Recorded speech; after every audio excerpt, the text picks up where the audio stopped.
Trying to bridge the gap between execution and delivery is a bit like crossing a ravine over a crocodile-infested swamp on an old rope bridge with frayed ropes and planks missing. So one of the things that I've found very useful in thinking about understanding is to steal a framework from Collins and Porras, and a lot of you will be familiar with their work in books like From Good to Great and Built to Last and so on, where they studied organizations that were successful and organizations that were very successful and tried to discern some of the different differentiators. And one of them they talked around was the idea of vision and communicating and understanding the vision. And they talk about four aspects, and these are embedded in the ACCU. They talk about a clear, widely held understanding of purpose. So what is the enduring journey that we're on to reach the stars, the worthy, compelling purpose? And is that clearly understood and bought into around the organization? They then talked about values. So what do we know we can trust in terms of how people will behave and treat each other in that journey? And then they talked about goals. So what are the mountains that we have to climb? Is everybody clear about what the big, and they use the phrase big, hairy, audacious goals? What are the big things that we need to prioritize, helps us make the yes, no decisions and bring focus to everybody's activity?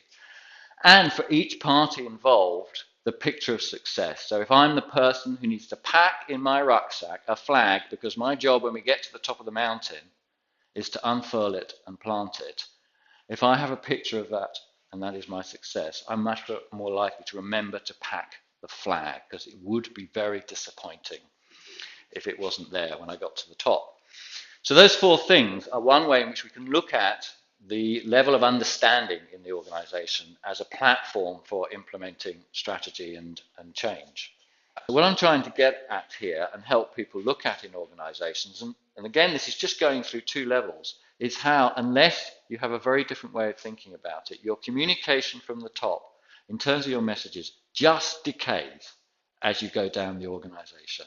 Gets more and more confused with the Chinese whispers, interpreted in different contexts, rewritten, maybe deliberately abused, all sorts of things happen. So if you check at the bottom level, the message that you sent out at the top, you get into the vodka is good, but the meat is rotten kinds of problems.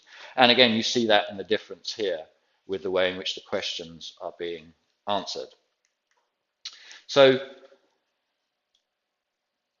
my point is that that is a standard classic problem in strategic execution, which I think applies and is getting to this 70% failure rate, that the ACCU can shed a light on very quickly around four key factors that need to be well understood when you're communicating strategy and change, and you can pinpoint through these questions some of the areas to go to work on.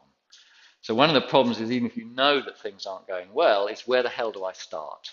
And using a framework like this, you can say, well, let's just start on goals. You've got some good strengths here, but nobody understands the goals. So let's go deep into that area. Or it might be something else. Otherwise, what you have is the decay effect, which is over time, your wonderful bowl of fruit rots and becomes